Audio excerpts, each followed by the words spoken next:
Let me tell you about a few things that I did this week that helped our summer go from absolutely crazy, insane, not fun to crazy fun.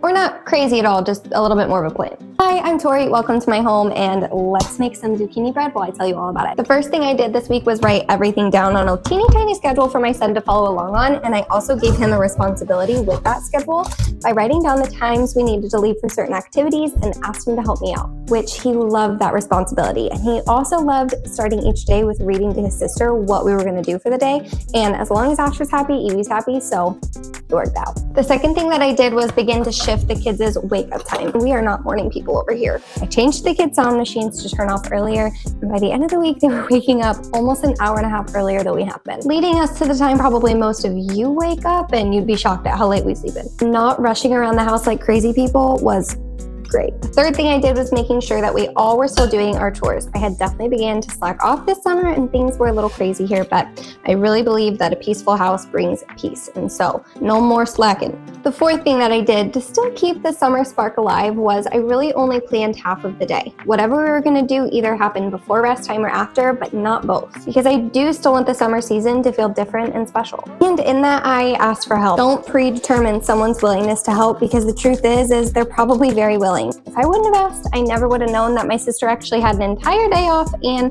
was able to take my daughter this week for a whole half a day while I got to take Asher out on a date. So plan the activities, and more importantly, plan the help. Number 5 was I still needed to sneak in a little bit of learning, because if I've learned anything, it's that my kids actually really like school, and taking a total pause was not fun for them. We did one fun science day and it was great.